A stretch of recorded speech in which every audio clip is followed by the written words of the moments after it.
memang ada atas kesadaran sendiri ketika mencalonkan udah banyak uangnya keluar gitu, ya banyak hal lah kan, dari mendaftar menjadi di partai gitu yang harus keluar uang juga gitu.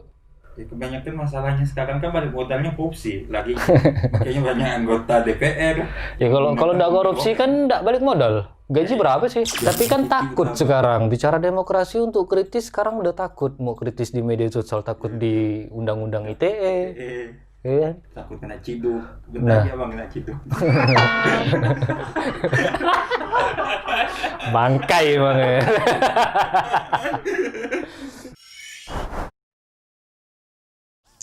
Selamat datang ya. Terima kasih udah hadir di my YouTube, my videos. Welcome. Kita sambil bincang santai-santai tentang demokrasi gitu. Bagaimana demokrasi kita hari ini, khususnya di Kalbar atau Indonesia secara keseluruhan gitu. Kalau untuk di masyarakatnya, demokrasi kita hari ini sudah mulai ada kesadaran untuk meningkatkan kualitas demokrasi itu sendiri. Hanya saja biasanya yang menjadi masalah itu di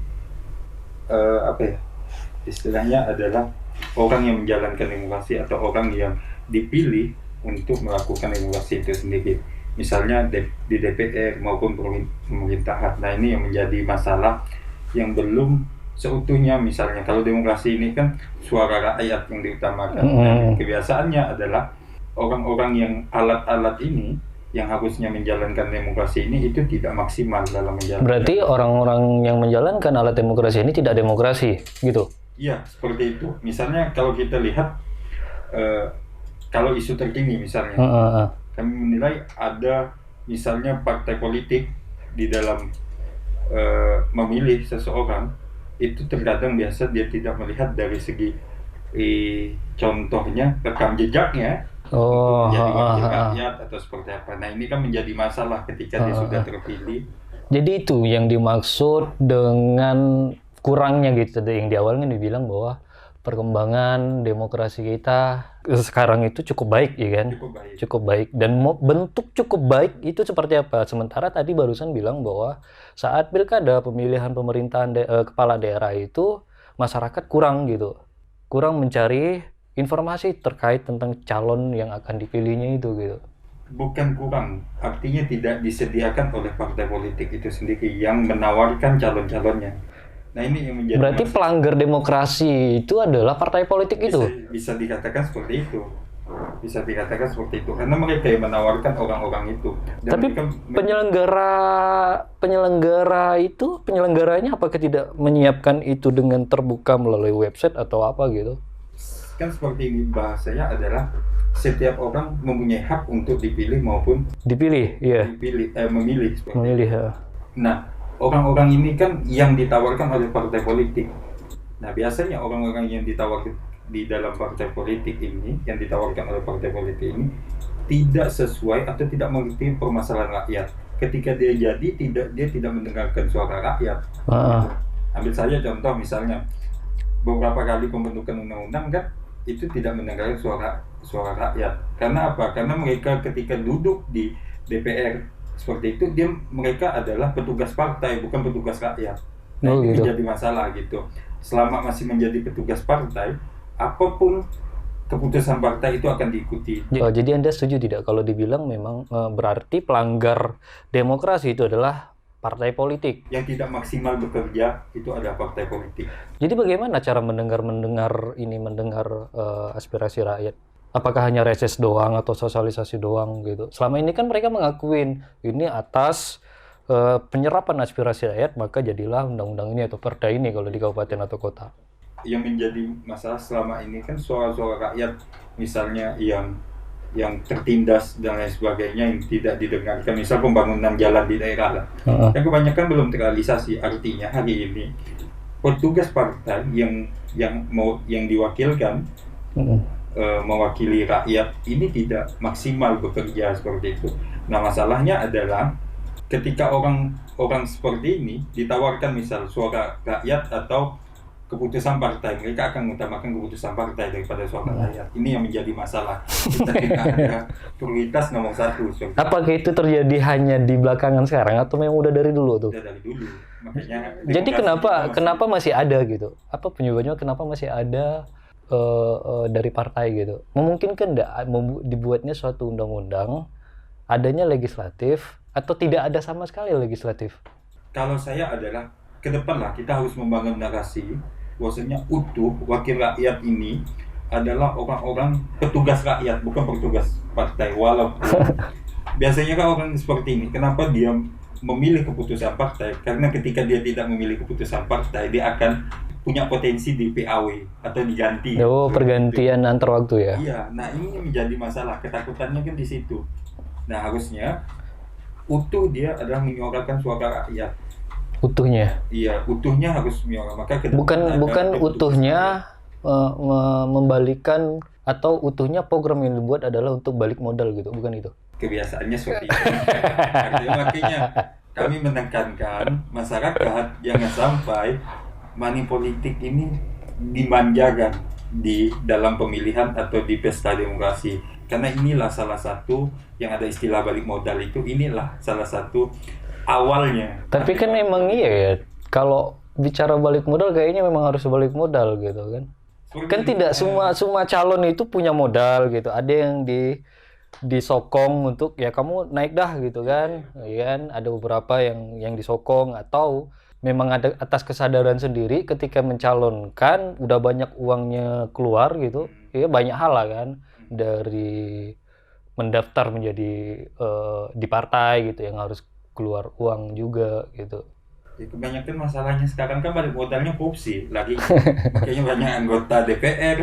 Ya kalau enggak korupsi kan enggak balik modal. Gaji berapa sih? Nah itu yang masih menjadi masalah. Yang harusnya ini kan berawal dari money politik tadi. Masyarakat harusnya tidak memanjakan ini, karena kebiasaan masyarakat kita kan, coba lihat pemilihan setelah hari H itu menerima serangan pajak. Ini salah satu bukti bahwa masyarakat masih memanjakan itu. Tapi itu sebagian ya, bagian dari money politik itu. Iya, itu bagian dari money. Kalau mendaftar di partai gitu loh, mendaftar di partai tapi kan bayar sekian juta tuh, bahkan ada yang puluhan juta gitu. Nah itu bentuk money politik enggak? Bentuk money politik, transaksi politik. Transaksi politik itu sah dalam undang-undang.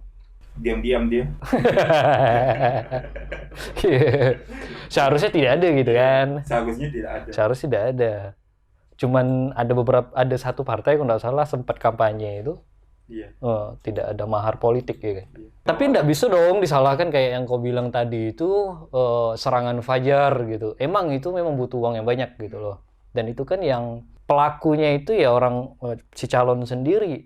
Iya betul. Iya kan? Nah ada sekarang yang dibangun adalah misalnya terima uangnya jangan pilih orangnya seperti itu. Nah kami dari Pojok Rumah Demokrasi itu sudah lama mengabanyakan dari semenjak kami berdiri, kami katakan adalah tolak uangnya, jangan pilih orangnya, laporkan ke Bawaslu. Emang Bawaslu nanggepin? Iya. Selama ini gitu melalui kelompok kerja Rumah Demokrasi, kau dan kawan-kawan selama ini ada nggak tanggapan Bawaslu-nya sendiri atau tindakan Bawaslu tersendiri? Penindakan ada sanksi biasanya, bahkan bisa diskualifikasi. Tapi selama ini di dalam hal pembuktian ini menjadi masalah. Karena tidak mungkin ketika kita menerima uang kita foto sambil menerima uang. Ini kan bukti utuh. Atau kita rekam, itu kan tidak mungkin. Itu sulit sekali kita lakukan.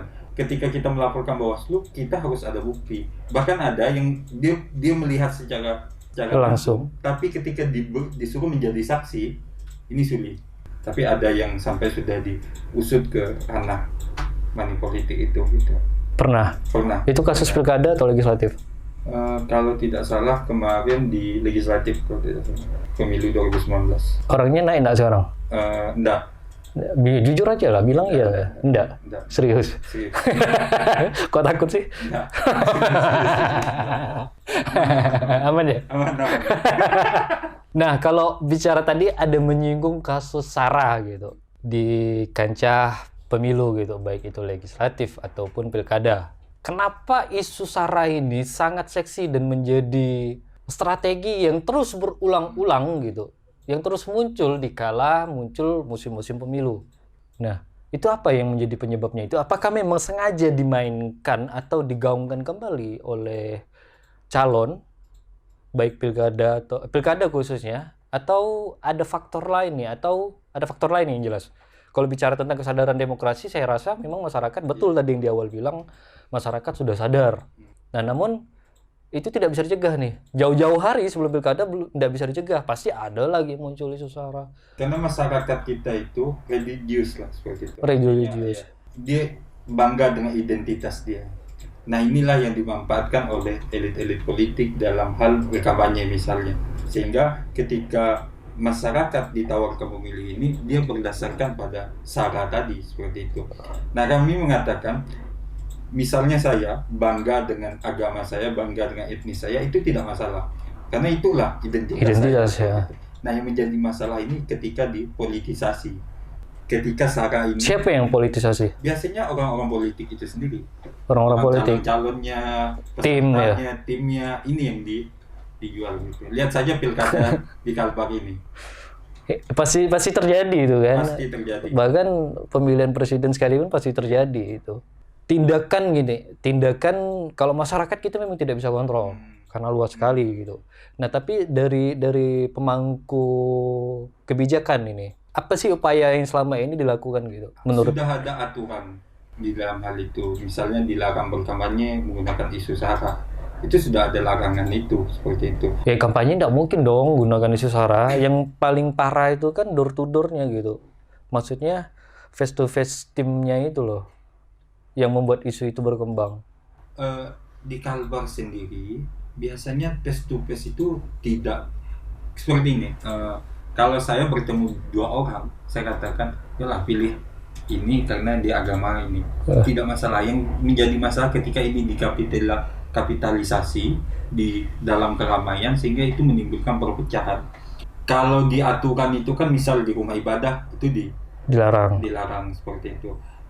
Dan termasuk ketika dia membuat spanduk segala macam itu dilarang menggunakan identitas isu sara. Kalau identitasnya apa gitu, misal pakaian, baju itu kebanggaan bagi kami gitu. Tapi itu kan dapat memunculkan juga kalau dalam baju identitas itu pakaian misalnya. Iya, seperti ini. Itu salah satu pemicu juga loh kalau dalam psikis, karena itu menggunakan reklame atau iklan gitu ya, baliho, calon pakai baju itu memicu juga menurut psikisnya, karena itu ya orang iklan pasti tahu lah itu bagaimana memainkan psikologi baik yang nonton atau yang mendengar gitu kan melalui audio atau visual. Nah, visualnya pasti terpengaruh itu. Kan kalau foto itu kan kebanggaan. Misalnya peci ya. Jadi kalau udah mau peci, coba ketika calon-calonnya itu tidak menggunakan peci, coba lihat palanya, tidak ada rambut semua kata. Dan itu kan identitas tak berambut. Kan? Itu identitas. Maksud saya adalah ini kan tidak dikapitalisasi, tidak dipolitisasi ini. Nah, dia tidak menimbulkan perpecahan. Ini adalah menunjukkan kebanggaan seperti itu. Nah, itu tidak menjadi masalah. Misalnya ketika seseorang membuat spanduk dengan foto baju adat, tidak masalah.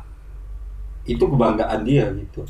Cuma ketika dia mengatakan berkampanye, yuk pilih saya karena saya etnis sama, lihat saya pakai ini. Kalau saya melihat masyarakat itu harus pintar juga melihat orang membawa isu-isu agama, isu-isu. Dan itu pasti dilakukan baik si calon atau tim CS. Karena menurut Anda tadi itu kan kalau untuk face to face tidak masalah ngomong kayak gitu. Dan itu pasti dilakukan. Apakah itu juga pelanggaran?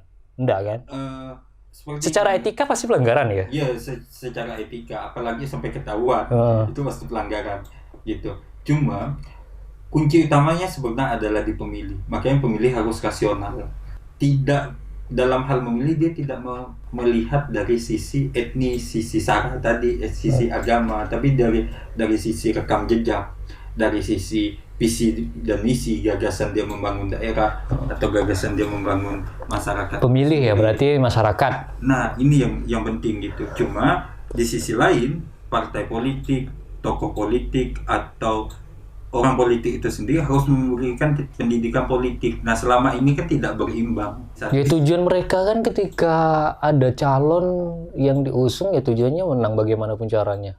Iya, tapi secara etika kan itu menjadi kewajiban mereka memberikan pendidikan politik itu sendiri. Ya menurut kita kewajiban, menurut mereka Iya, mereka kewajibannya kepada masyarakat gitu. Betul. Tapi kewajiban tim ses kepada si calon karena ada anggaran untuk tim sesnya gitu. Makanya Itu kan dilema sebagai tim ses gitu. makanya masyarakat harus rasional, kritis dan cerdas. Disitulah kuncinya. Kritis dan cerdas. Iya, kritis dan cerdas ini menjadi. Tapi kan kunci takut utama. sekarang bicara demokrasi untuk kritis sekarang udah takut mau kritis di media sosial, takut di undang-undang ITE, ya kan? Takut kena ciduk. Bentar ya bang kena ciduk. Bangkai emang ya. Tapi kalau aku kena ciduk ya pasti gara-gara kau lah yang lapor. Karena sesuatu itu kalau tidak ada laporan kan tidak ada yang nyiduk. Ya kan? Itu undang-undang. Kalau menciduk-ciduk, jemput-jemput aja tidak ada yang lapor. Itu udah melanggar undang-undang kan? Nah, kena jemput. Assalamualaikum. Nah, tadi itu kembali di situ bagaimana bersikap kritis. Apalagi di zaman media sosial, ya kan? Nah, yang paling masif itu adalah pilkada, kampanye melalui digital, ya kan? Nah, itu pasti hoax berlebaran tuh. Iya, betul. Ya, makanya masyarakat ketika dia cerdas, dia kritis, itulah masyarakat menjadi kunci. Kalau ada informasi hoax, dia tidak menerima begitu saja. Kalau ada informasi yang belum jelas, dia menyayangkan. Ini cerdasnya di sini. Itu artinya masyarakat itu mampu menahan diri.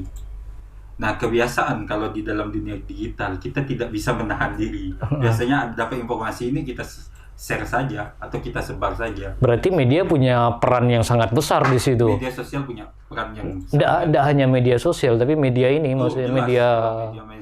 media mainstream, media cetak, media online punya peran yang besar gitu. Di Pilkada 2020 saya apresiasi lah calon-calon beberapa calon di beberapa daerah. Ketika dia mengkampanyekan, dia membuat video klip dan lain sebagainya. Ini bukti kreativitas lah. Nah, harusnya ini yang ditimbulkan dalam kontestasi. Misalnya di skala 2 calon, ini saling beradu video klip. Yang satu buat video klip, satu buat video klip. Gitu. Nah, ini salah satu kreativitas menurut saya. Termasuk buzzer. Kalau buzzer ini lain lagi. Buzzer ini biasa yang bangsat nih buzzer. Tapi kan bicara buzzer kan konotasi udah negatif gitu. Padahal tidak semua buzzer itu negatif. Ya.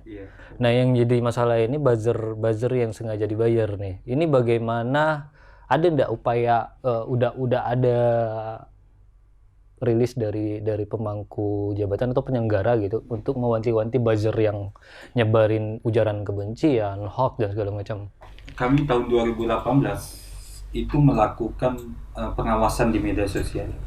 Bentuk pengawasan seperti apa sih itu? Di media sosial ada kita menjaring beberapa misalnya ada informasi yang muncul di akun resmi misalnya. Nah, kita sampaikan kepada Bawaslu nanti melanjutkan kepada Kapolda. Akun resmi. Iya, Polda, akun resmi. Nah, biasanya akun resmi itu bentuknya gimana? Akun resmi itu yang didaftarkan ke KPU. Nah, biasanya akun resmi ini tidak masalah, dia pasti bagus-bagus lah. Nanti dia didaftarkan. Yang menjadi masalah biasa komen-komen di bawahnya. Nah, ini yang kita sampaikan. Oh, ada orang yang menjurus ke misal isu sara atau kampanye jahat seperti itu. Nah, ini kita sampaikan kepada Bawaslu, nanti Bawaslu yang menyampaikan kepada Polda atau nanti pihak terkait juga seperti itu. Makanya ke depan harusnya karena sudah era digital, larinya demokrasi sudah masuk ke dalam era digital, Bawaslu ke depan harus ada regulasi ini bagaimana ketika ada akun-akun seperti ini, akun-akun ternak ini harus di-tag dan segera. Nah, ini harus dikerjasamakan dengan misalnya kepada Facebook, Twitter itu sendiri. Itu. Saya rasa sih tidak perlu lah kayaknya. Seperti ini, salah satunya untuk agar tidak ada akun ternak gitu. Ya karena kan kebebasan, bukan kebebasan, namun kan kalau itu bukan punya Indonesia yang jadi masalah ya. Betul, betul. Bukan punya Indonesia kayak Facebook dan segala macam. Orang bebas nih mau buka, mau tutup Iya, akun dan betul, segala betul. macam gitu. Mau Tapi buat kalau apa sudah pun. melibatkan kepada perpecahan itu menjadi masalah. Artinya perpecahan, kalau perbedaan tidak masalah lah, namanya perbedaan pendapat. Kalau sudah perpecahan di masyarakat, ini yang menjadi masalah, ini yang lama seperti itu. Kalau perpecahannya hanya sebatas komen jawab sih Oh, nggak itu masalah. nggak masalah, itu yang disebut perbedaan itu. Nah, lantas kan nggak mungkin nih mau main ciduk doang gitu kan. Dan kalau melihat perkembangan sekarang Siapa main ciduk gitu. dan perkembangan sekarang gitu, banyak akun-akun yang kritis gitu. Iya, betul. Itu banyak dilaporkan. Nah, ini yang tidak sehat di dalam demokrasi itu sendiri. Maka kami mengatakan yang paling jahat adalah ketika barang bukti itu, misalnya buku, itu paling jahat benar menurut kami. Itu siapa sih yang ngeraja? Adalah budak. Adalah budak itu. Bang jago, bang jago. Jago. Nah, ini harusnya itu tidak terjadi gitu. Orang-orang yang kritis ini di dalam demokrasi kita, ya namanya perbedaan kebebasan berpendapat itu salah satu hal yang biasa di dalam demokrasi itu. Nah, jangan ketika dia mengkritisi, dalam hal mengkritisi ya, ketika dia mengkritisi ini jangan ditangkap atau diciduk. Nah, apalagi diserang, dibully. Yang paling sering itu adalah buzzer-buzzer ini. Iya, buzzernya itu. Ya, memang dibayar untuk itu kan mereka. Nah, ini Bahkan template loh model itu tuh, komen atau postingan mereka itu template. Nah, yang banyak sekarang yang terciduk itu tuh kan kalau pilkada tapi sosok ini masih menjabat gitu, masih terpilih dan mencalonkan lagi gitu. Dan itu yang banyak dilaporkan dan diciduk. Dan jangan sekali ini yang jelas, kalau kawan-kawan penonton, teman-teman penonton yang di luar, jangan menyerang instansi lah yang jelas ya. Jangan menyerang instansi gitu, walaupun itu tidak ada niat dan segala macam. Gitu. Kalau saya menyerang instansi tidak apa, nama kelembagaan, tapi yang menyerang personal itu menjadi masalah. Instansi itu diserang karena dia kelembagaan. Tapi kan banyak terjadi itu. Sekarang yang menjadi bisa undang-undang IT itu biasanya pencemaran nama baik dalam hal personal. Yang tidak dilanjutkan itu ketika dia menyerang instansi. Beberapa kali DPRD itu kena maki-maki tidak masalah. Karena kemana lagi kita ingin mengkritik seseorang yang ketika bekerja di situ gitu. Nah, karena adanya media sosial ini aku rasa demokrasi menjadi lebih luas gitu. Karena siapapun bisa mengkritisi. Iya, betul. Gitu, walaupun tidak menyebutkan gitu kan. Kalau saya melihat para aktivis-aktivis yang biasa mengkritisi itu sudah paham. Nah, biasanya yang tidak bisa menahan diri ini masyarakat biasa yang tidak paham dalam hal aturan, yang ini yang asal saja berkomentar dan sebagainya. Ini harus hati-hati juga masyarakat ini. Mampu menahan diri lah, maksud saya adalah ketika dia menggunakan kebebasan berbicara dia, jangan ada unsur hoax di situ, jangan ada unsur fitnah. Itu walaupun dia menyerang instansi tadi, jangan sampai terjadi. Nah, biasanya kan ini yang terjadi ada fitnah dan sebagainya. Nah, itu jangan sampai, harus ditahan. Harus ditahan ya. Iya. Mampu menahan diri. Kunci dari era digital adalah menahan diri. Bukan menahan diri, menahan jari ya. Dan itu ternyata balik lagi ke pembicaraan awal kita, topik kita, bahwa pelanggar demokrasi di Indonesia adalah pemerintah sendiri. Itu kesimpulannya. Meminta termasuk polisi.